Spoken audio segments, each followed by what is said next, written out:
Love is in the air as we do Netflix Roulette tonight on Real to Real Talk.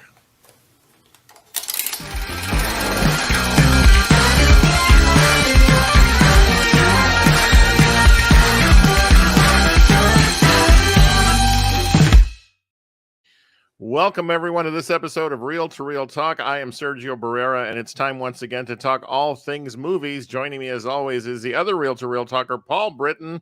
Paul, we're going to get romantic tonight. No, I love it. Not you and I. No, that's well, we could, but although I do love you, you're awesome. There's a movie that had been.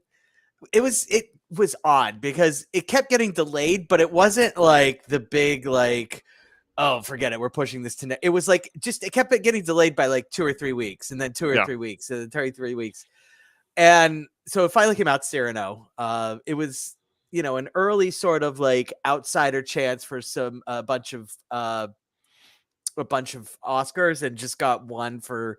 I think it just got one for costume. Might have gotten another one. Yeah. No, it was just the one. And so that, that being a all-time classic, romantic movie, romantic tragedy movie, we decided to do our Netflix roulette on with romance movies, and it's gonna be fun. It's always fun. Absolutely. It's time once again for Netflix Roulette, as Paul said, and we decided to use romance as our genre. As a matter of fact, if you want to have some fun, head on over to realgood.com/roulette. And again, the genre we chose was romance for this time around. Join us month to month to find out what other genres we pick from. But basically, there are. The gist of it is we're going to allow for the realgood.com/roulette wheel to give us movies under certain genres, and then we watch them and talk about them. And so, I'm actually very excited to talk about the movie I got because good. Yeah, it was. So, and that's what's fun about this. We've been doing Netflix Roulette now for a long time. Because you almost always get something really interesting. We always get some sort of unique thing that we just didn't expect, and that in most cases we would not have hunted down ourselves. Right. So romance was the category. And as we begin, I would like to, if I could, Paul, start us off. Please, because go right ahead. For one of the very first times in the years that we've been doing Netflix Roulette, I really enjoyed mine. The movie that, the movie that the wheel gave me was a 2021 release out of Taiwan, and the movie is called Man in Love. Okay, and I want to tell you that if people take a moment to find this film, I think they'll be impressed. And we always use Netflix. I think we should clarify, right? So it's not a question of you need to go and find this film. It's literally just go on Netflix, and enter Man in Love. Exactly. And you'll find it. Yeah. This movie was one of those pleasant surprises in this particular category because it was, again, so unexpected because, number one, I don't tend to look for films of this type. I'm not a fan of romantic movies. That I'll just say that right now. That's not my first genre that I go search, maybe not even first 5. But I like a good story that is compelling and emotional and takes you places. And I wanted to start by reading the blurb for this film. All right. So here goes. A debt collector strikes a deal with a debt-ridden woman struggling to care for her ailing father. He will take care of her bills if she agrees to date him. Now, let me expound on that just a bit. Sure. This is a guy who basically works for a gang and is their heavy. Okay. So for the blurb to call him a debt collector, while true, it doesn't really give you the gist of what's really happening. So when I first saw the blurb, I was like, Okay. Well, then I watched the film, and again, he works for a local the head of a local gang. He's basically their heavy that goes in to collect, the money that is owed by the people who go into debt to them, by Sure. taking out basically, this is it's like I feel like it's a level above Loan Shark, because this is almost, it wasn't quite, what's how the term I'm looking for, it wasn't quite organized crime kind of Okay. level, but this is not a nice guy. Okay. He is part of a gang of thugs that goes around and collects what is owed for his boss. And he encounters a woman who is, again, as the description says, caring for her ailing father, trying to make ends meet, trying to pay off her father's debt to this Oh, boy. local gang, while at the same time trying to take care of her dad, who is in basically a hospice scenario, but she has to pay a monthly fee to keep him in the hospice. And so, the main character encounters this woman, and you can tell immediately there's that notion of like, I really like her. Like, this is, someone that I'm interested in. And so he strikes up a deal with her that if she goes out with him, he'll cover the debt. Oh. And every date he'll, cover the debt so that she can maintain, taking care of herself and her father. It seems like a overly simple plot point, and one that, has so many different problems in terms of like, well, how is this going to go? Right. But it's obvious that the other underlying sort of theme to this story is he's not happy doing what he's doing. Right. Okay. And now he has an opportunity to do something that makes him happy he asks for nothing more than time. Like, let me take you out. Let me take you to eat. Right. And it's obvious he's interested in her. She wants nothing to do with him. Okay. But, she reaches that point of having to make a decision of will I or will I not? And without going into too much detail, I think the obvious thing here, since this is a romance category, is they eventually fall in love. Find their way to it. Yeah. Exactly. Yeah. But it's the way the movie turns at about the midway point that really is where the magic of this movie lies. In that it draws you into what really becomes a story that, yes, while based in love, also has its potential elements of tragedy, but not where you think it's going to come from. And so it's an interesting film. It was, again, one of those movies that I read up on it afterwards, and I really enjoyed it. I found this to be a fantastic film, and I was going to tell you, Paul, look it up. I think you'll enjoy it. Cool. And yeah, for once the wheel was good to me. And the wheel was kind. It was. And I came out really having had a great experience. Cool. And it actually set me up to put I know we're not there yet, but it kind of put me in that kind of like, okay, romance kind of stuff as I headed towards Cyrano. So yeah, I was pleased. The wheel was kind. So yours appeared to be sort of like more drama romance. Yes, absolutely. Okay. Well, I'm going the other end of the spectrum, so when you think of romance, you obviously think of, drama romances, sure. Shakespearean type of love, but there's also the romantic comedy. Yes. And from a collaboration between Spain and Portugal, I got So My Grandma's a Lesbian with an exclamation point. Yeah, there you go. Yeah.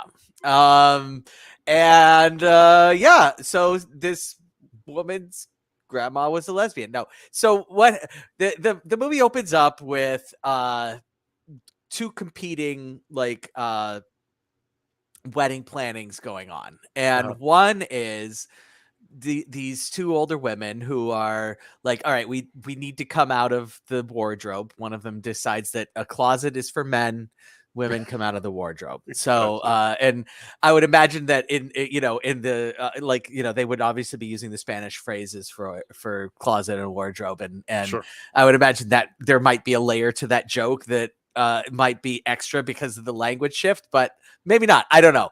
Anyway, and at on the other page, you have this young woman who's very, professional and put together, is marrying a Scottish man, who belongs to a very conservative family, and it is mentioned very frequently that they are pro-Brexit, pro-Trump, you know, Okay. and so Wow. Okay. yeah, and it comes up. It is mentioned a lot because obviously, um, obviously that's a problem. It's from 2019. I do want to stress this. So it is from 2019. So it's not like Gotcha. this is from like, you know, a long time ago. This is a relatively recent movie. And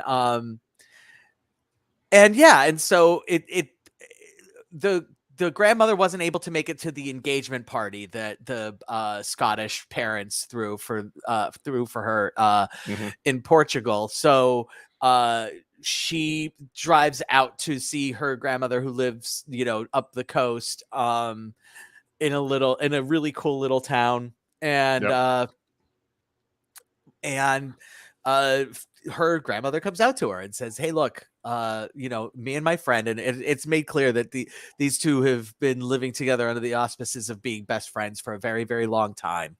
Okay. And we later find out that at one point when they were young, like in teenagers, they actually did kiss, but one of their mothers caught them and, like, you know, sent the one of them away. And while she was away, they both ended up getting married. And then luck would have it, they ended up, as they were leaving their marriages, kind of stumble upon each other and express how much they actually are in love with each other, and blah blah blah blah. So this young woman goes to spend a little, you know, vacation time with her grandma because she couldn't make it to the engagement party.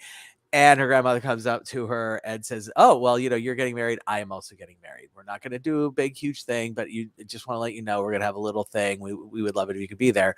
And then it becomes the romantic comedy part of it, of the daughter trying to sabotage the relationship. And and then also trying to simultaneously get the other woman's son to help her in sabotaging the relationship, and hilarity ensues. um, I just want to say, like, I kind of feel like that I would hope that nobody would try to sabotage their grandmother's lesbian relationship. Like, your grandma is your grandma. She even helped raise her. Like, you know, like it wasn't even like, you know, it's like she literally helped raise her. Just like, let your grandma's finding a thing. She's being comfortable in her own skin finally. Just let her be. Yeah. However, it's interesting because I think with comedies it's tough, because I think that, you know, not only is comedy super personal, I think that in a lot of cases it's very regional as well. Like I love British comedies, but it's not going to be for everybody. And there's a very common sort of you know, blandness to British comedies, you know, and I'm sure that is you know, comedies in Spain have their own certain quirky things going on. There was a lot of like Benny Hill type of like, oh, running around and like people doing things over here and over here and over here, and it was just like, it's like, okay, great. Why are you trying to sabotage your poor grandma this wedding? I know you have mentioned many times that his parents are pro-Brexit, pro-Trump, and they will never accept having a lesbian in the family, even. And it's like, enough. Like, just let your grandma be. So, needless to say, it's hashtag spoiler alert. Let me just throw that up here because we're gonna go ahead and spoil it. The grandmas do get married, and happily and beautifully, and the daughter, the granddaughter and grandson end up falling in love, and she does not marry the pro-Brexit, pro-Trump people. So, and there you go. If you've ever seen any romantic comedy for more than 5 seconds, you knew exactly what was going to happen, where it was headed. Sure. Yeah. So, but yeah, there were some really, really genuinely funny scenarios, but overall, I just needed to get off my chest. Don't ruin your grandma's lesbian love. Just don't do it. Just let your grandma be a lesbian and be happy. That's right. I mean, why not? So, yeah. All right. Well, two opposite ends of the spectrum, as you said, Paul, in terms of what we got.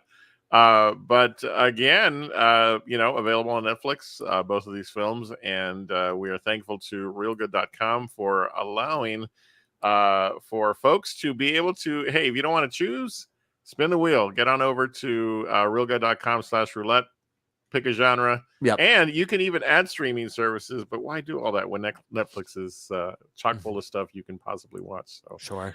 well, that will continue the theme of romance as we move towards our review of the recently released movie Cyrano. This was a movie that when it first came out, or when I first saw trailers for it, I was I don't know. I was kind of troubled. I mean, I didn't know what to expect, but what trumped all of that was I'm a big Peter Dinklage fan, and Peter Dinklage, yeah. And I will say this: there was a while there where I didn't realize it was a musical. Nobody did. It was a very big secret. Yeah. Spoiler alert: it's a musical. Yeah. But did it need to be? And so probably not. Probably not. But they did it. So yeah, and so I will tell you this: as the day approached for me to go actually watch the film in theaters, it's available only in theaters. I was again torn because I was like, okay, this is a classic story. I know how the story goes. Mm-hmm. It's a musical. Mm-hmm. But it's Peter Dinklage. And so I went, and I will say I lowered my expectations a bit. And I think I made the right decision. Okay. Because while this is a very, very strong retelling of the entire tragedy, right? Mm-hmm. Yes. Versions of this story have been told on film before. Mm-hmm. And for what I will say are some of the strengths of this film are the way it stays true to the source material, the way in which, I love the way certain scenes were shot, some of the landscapes that were used. You could tell that they had sort of a minimalist budget, but they made things look how they intended to look, like the battle scenes or the landscapes of the battlegrounds and so forth when the characters go to war. I just felt were very impressive. I will say that my first and biggest struggle with this film was I don't think it needed to be a musical. I mean that seriously. Yeah. I think it could have been far more effective because when I watch a musical, especially if it's a new contemporary sort of never before seen kind of thing, you want to be able to remember a song or two after the film is over. And it's probably something catchy. Yeah. But I felt like every time the characters needed to go into song, minus Haley Bennett, who has a beautiful voice, every time the characters needed to go into song, it's like they were reluctant to, is the feeling I got. Especially Peter Dinklage, because he's got a beautiful voice, a speaking voice. Yes. But he doesn't have a strong singing voice. And I felt like he himself knew that, and it really brought down the musical aspect of this film. And so I really wish they would have kept it as simply a telling of the story. Yeah. And left it at that, because the musical aspect of it for me just didn't work. There was one sequence, and it was Collect the Letters. The song that none of the main characters were part of at all. Like not only none of the main characters, none of the side characters, none of the secondary characters. It was literally three people you haven't seen in the movie for 1 second. Exactly. Show up, and it's really powerful. And that for me was a glimpse of what this could have been. Agreed. So I'm not going to say I didn't enjoy the movie. I just think it suffers from the fact that they decided to make it a musical. I will say this. I was very hopeful during the opening number because I don't remember the exact phrasing, but I just want somebody to tell me that they love me song was freaking awesome. And the way that they basically laced the first 15 minutes, like laced that song into introducing all of the characters, all of the key characters using that same phrase through their introduction songs. And I loved that part. Like I really, this movie, and the other thing you get from the first 15 minutes also is that this is just an absolutely stunning movie. It is absolutely beautiful. It was by far one of the most, beautiful eye candy movies I've seen this year. And just stunning. And and I agree with you. I think that as much as I really enjoyed the musical aspects of the introductory song, the opening song, the sort of bonjour bonjour bonjour song from Beauty and the Beast. After that, you're right. It peters off. There's I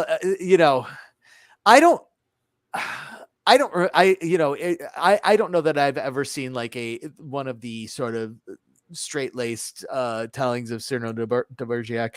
I've seen Roxanne. Right. The introduction, I didn't care for the introduction of Cyrano. Like he's introduced by heckling an actor, and it's like, this guy's gonna be our hero. You might not want to make him a monstrous dick. Like it's one thing to just not like the actor. It's another thing to literally heckle the poor guy off the stage. Although it did lead to a really great, introduction to Cyrano as a quick wit and also as a excellent swordsman scene. And that was a really well put together scene. But I think you get there without having him heckle a poor old actor.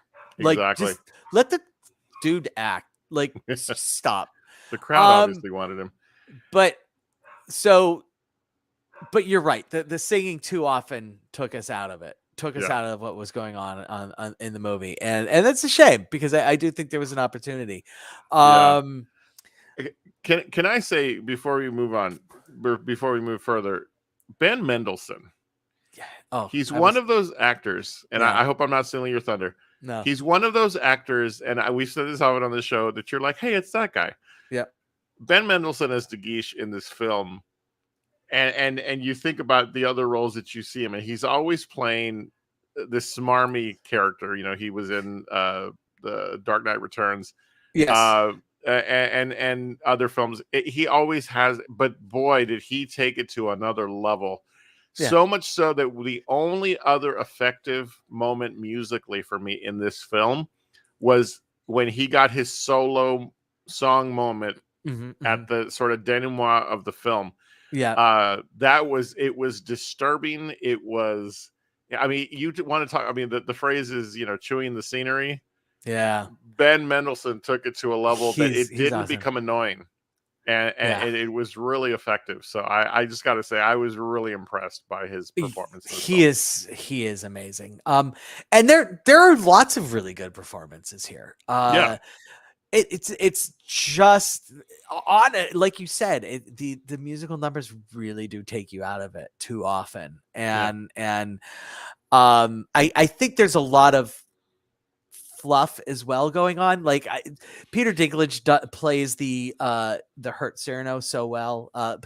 Plays just the mortally wounded lovelorn Cyrano so well, and the ending is really touching, and his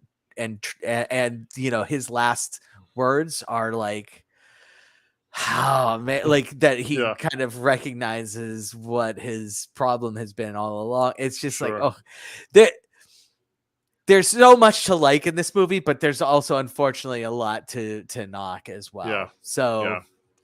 It's tough. I agree. It is. And the last thing I'll say is that I've had difficulties with this story for a long time.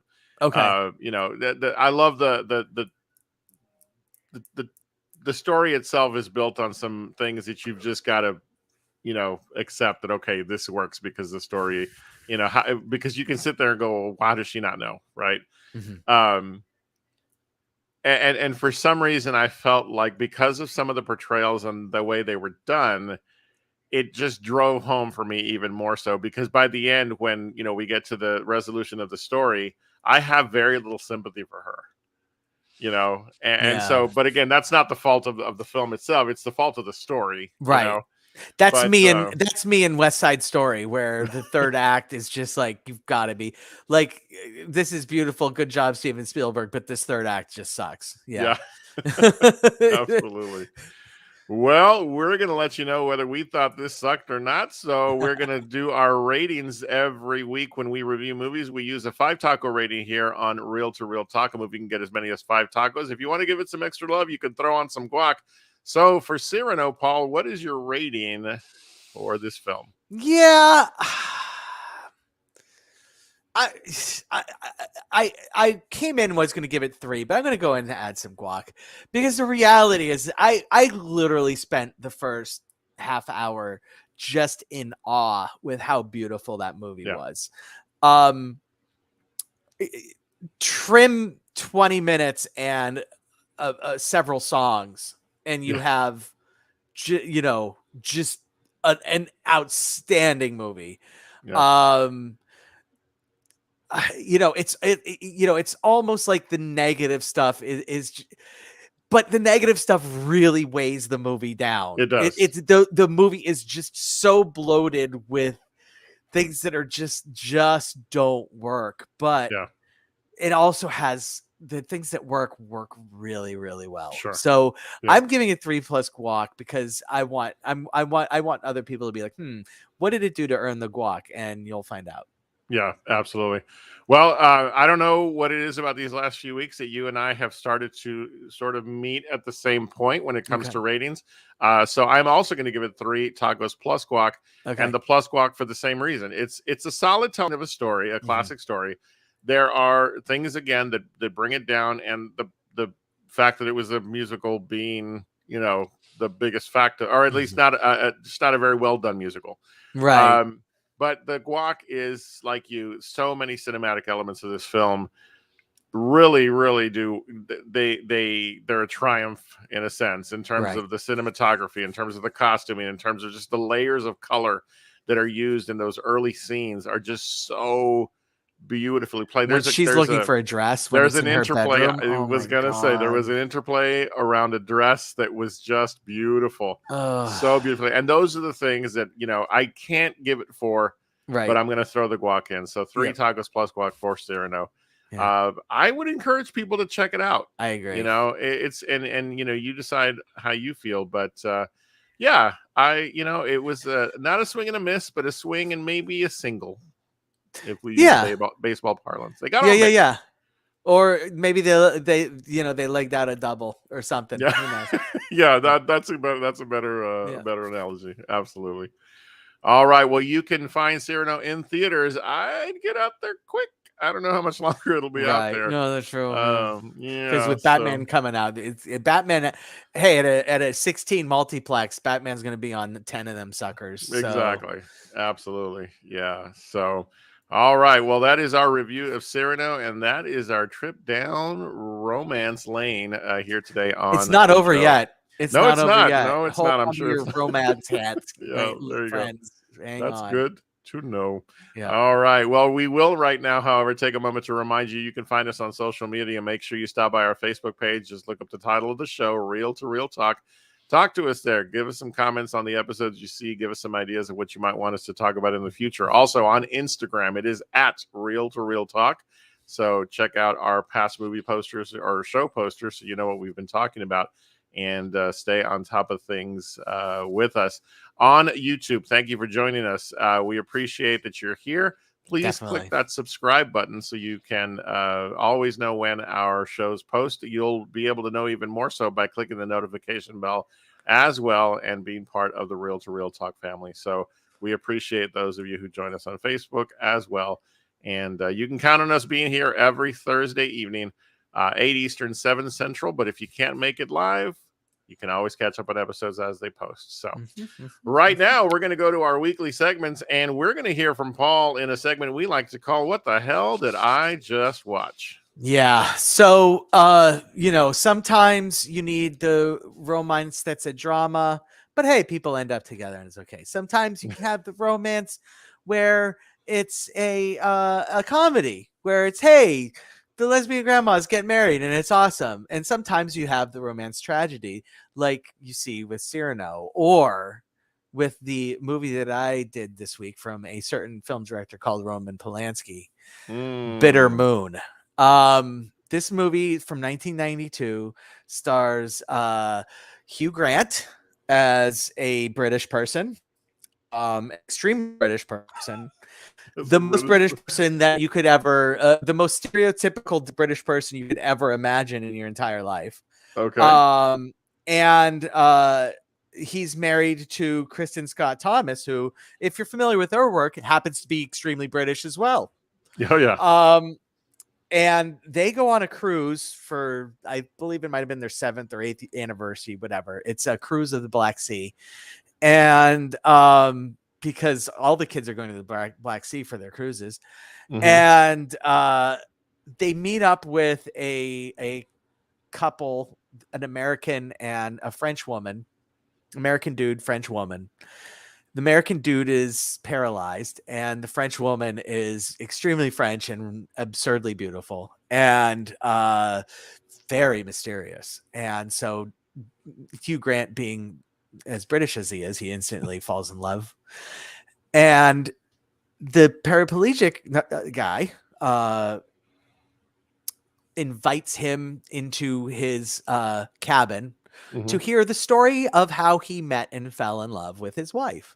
And it's the weirdest fucking thing you've ever seen in a romance. And it like, in great detail, he explains how he met his wife, and not just how he met his wife, but like in great detail explains. So like both 80% of the movie is flashback of the relationship between the French girl and the American guy. And the American guy, by the way, during all the flashbacks is not paralyzed. So we come to find out that like he is in this situation of his current failure to use his legs because of her for some reason, and they save that to the end. And he tells this just really vivid, lurid, explicit story of how he and his wife got together. And Hugh Grant does a very un-British thing and stays and isn't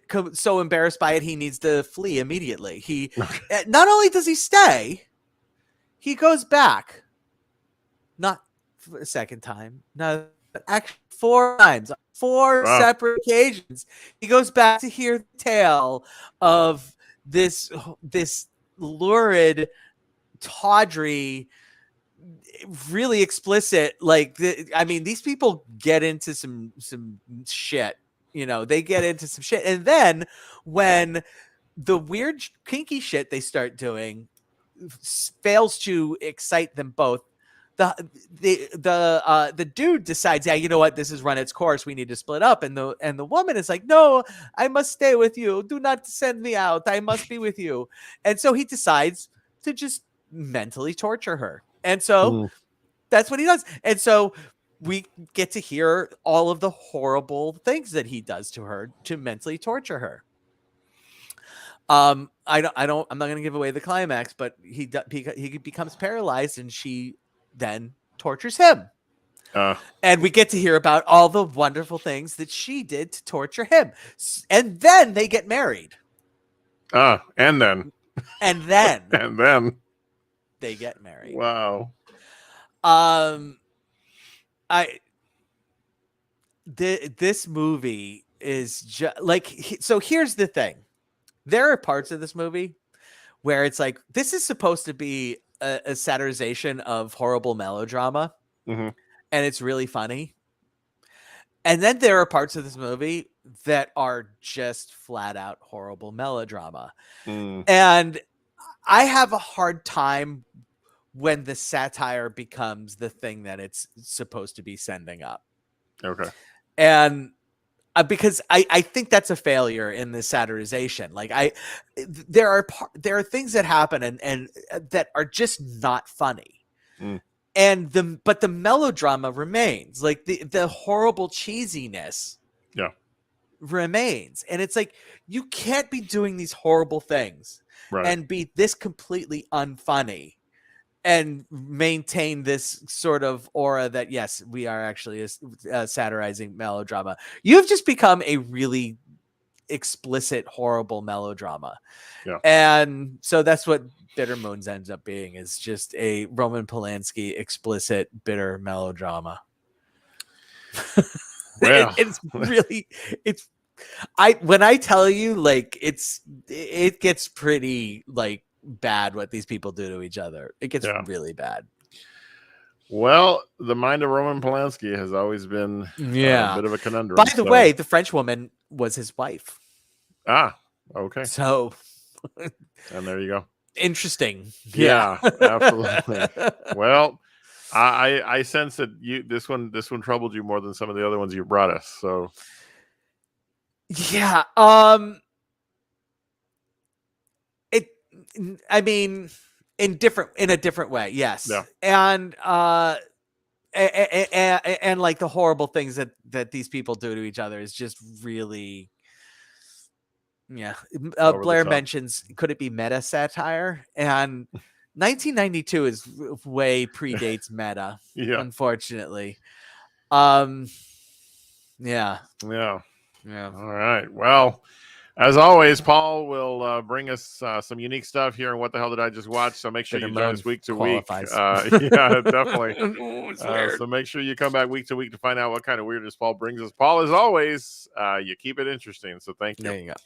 All right. Well, we do have a real quick review this week.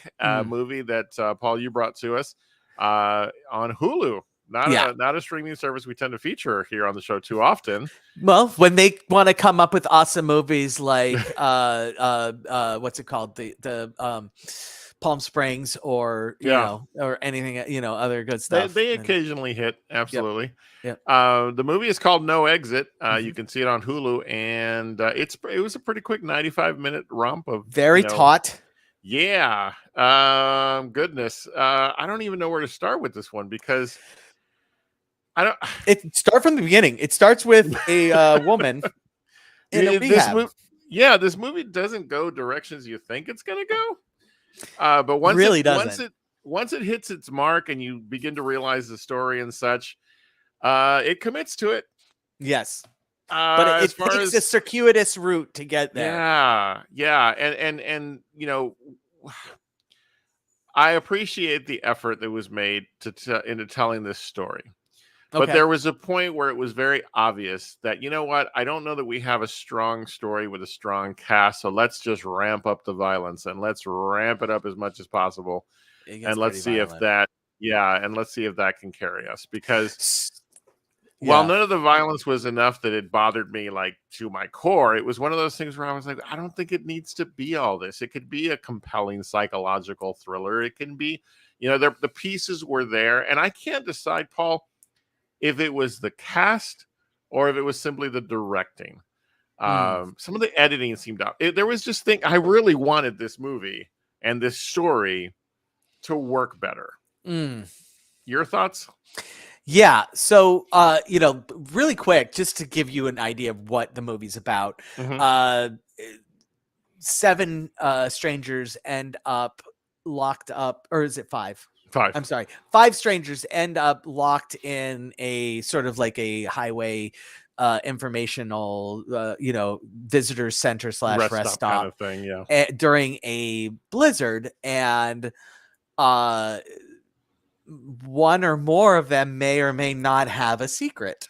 Right. And so familiar setup. Yes, a very familiar setup. Hateful Eight. And so needless to say, the secret unfolds. And I agree. I feel like there's a good movie here. I just feel like that it gets pretty graphic. Not graphic, but it falls off the rails and definitely like goes woof, leans heavy into like I feel like they abandoned the sort of the psychological like who done it, what's going on here way too quickly.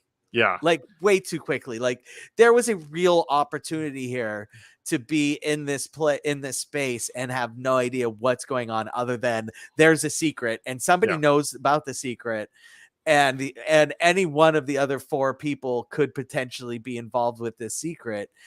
Yeah. But instead we find out really quickly who it is, and then it just becomes a game of sort of cat and mouse, I guess you could say. And it's like I don't think that was I think, you know, you're right. I think that deciding to lean into that game of cat and mouse rather than the mystery of it was a choice, and it's a choice they made, and it's fine for what it does, but it's just like they felt like they were in a hurry to reveal something that could have been they were excited about the reveal. Yeah. And they rushed it. And, you know, I will say this, you also have to be careful with what you're going to decide to use in a film, because, and this is me being ultra picky, but if you're going to have a sequence in which someone accidentally shoots someone else with a nail gun, you got to make it look like an accident.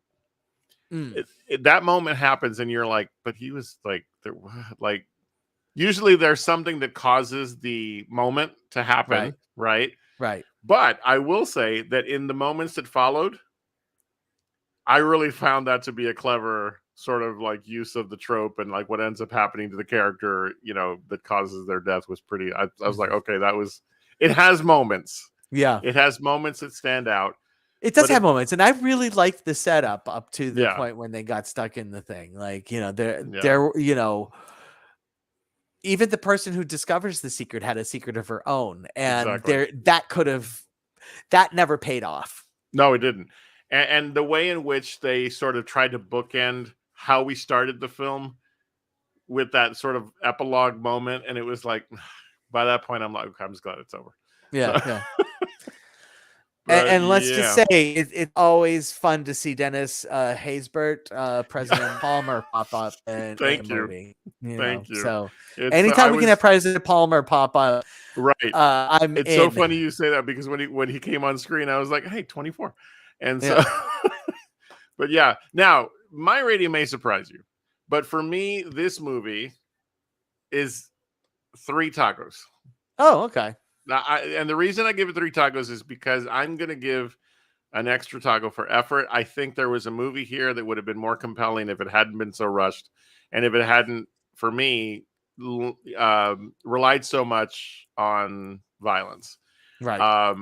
But at the same time, if I can watch a film and go, okay, I see where the gaps are and what occurred, and there's at least an honest effort to produce something that could have been great, or could have been good, at least, maybe not great. I'm going to give it credit. So, you know, will I return to it? No. But did I completely feel taken out of it? Like, oh my God, this is horrible. No, I didn't feel that either. I was like, it was a movie, and it was okay. And it's going to get 3 tacos from me. And so movies that are just movies that are okay. But I also will never revisit again, for me, get 2 tacos plus guac. Like that's my 2 tacos. Like I give 3 tacos to something where it's like, yeah, you know, it's good. It tickled me in a certain way, and so therefore I will probably catch it another time, or I'd be happy if somebody gave me it on a DVD, or if it pops up on Netflix, you know, on the banner on the top and says, hey, we just added this movie, and I say, cool, I'm gonna watch that again. Gotcha. But this is not one where if it's on the banner, I'm going to be like, cool, I want to watch that again. Like, I will never see this ever again. I will more than likely forget I have ever seen it before. And then somebody will be like, oh, yeah, no, it had President Palmer. And they'd be like, oh, right. Okay, that one. Yeah, totally understand. All right. Well, again, you can catch No Exit on Hulu, and let us know what you think, because y'all know what we think. Don't ever let us sway you from watching a film. Make sure you find out yourself what you think by watching and supporting movies and theaters and everything related to cinema, because man, I tell you what, every time I have to go to a theater, Paul, to see a movie for our show, it continues to strike me just how few people are out. And while I understand, I worry for the industry. So yeah. So next week, just so everybody Oh knows, man. there's a movie coming out called The Batman, and Oh we're going to be man. reviewing it. Yeah, It's we are. hashtag spoiler alert again. Yeah, Let's we just go ahead and are. throw it out there. I Spoiler don't. alert. We're talking Yeah, about The Batman. that's what we're going to talk So about. you have a week from today to go see The Batman because we are spoiling the fuck out of that movie. And Yes, we should probably post this every day. Yeah. Yeah, we're gonna have a spoiler-ridden conversation Yeah. on this film next week, Yeah. and I am looking forward to it. I have got my tickets for Friday night. I wasn't able to get anything sooner because, gosh darn it, people are coming out for this one. yeah, That's for I sure. got my So, tickets for Saturday morning, okay, and I'm yeah, excited. I couldn't wait. I was like, okay, if I can't see it, on Thursday, I'm gonna go Friday night. And yeah, it was tough to get. I'm going with some friends. It was tough to get seats in the Okay. same area. So I see. got lucky on a Friday. So Go maybe on, these my are the kinds of son. films that are going to save the industry. So Doing the IMAX thing. say that again. I'm excited. We're doing the IMAX. We're gonna go see it in Nice. IMAX theater. Yeah. Nice. Yeah, I have a feeling I'm going to see this one more than once. And it's getting good reviews. It's getting good reviews. So we might also talk about all the Batman movies that have preceded it. I was kind of hoping you might say that because I was Yeah. going to suggest it once we finish. At least all the ones that I've seen. I'll be honest, I've never seen Batman and Robin, and I'm not just gonna go fill that gap before next Hey, week. So it'll fit in what the hell Okay. I just watched. Oh really? Oh, I yeah. already have one. I have one in the bank ready to go. Okay, like good. I All right. literally watched a movie in honor of Bruce Wayne for that. So yes. I'm looking forward to it. So yeah, all things Batman next week. So make sure you join us 8 Eastern, 7 Central on Thursday nights here on YouTube and on Facebook. Paul, I'm excited about next week, but as always, I'm excited that we do this all the time. So thank you. Indeed. Agreed. Thank you. Absolutely. Well, to all of you out there watching, we thank you so much for joining us. For those commenting coming off of YouTube, thank you for doing so. And continue to join us week to week. We appreciate you being here. Most importantly, for all of you who are watching, whether it was live tonight or later when we're posted, don't forget, you're awesome. You're amazing. And the world's a better place because you are in it. Go see some movies. We'll see you next time on Especially the Batman. Real to Real Talk. Have a good night, everybody.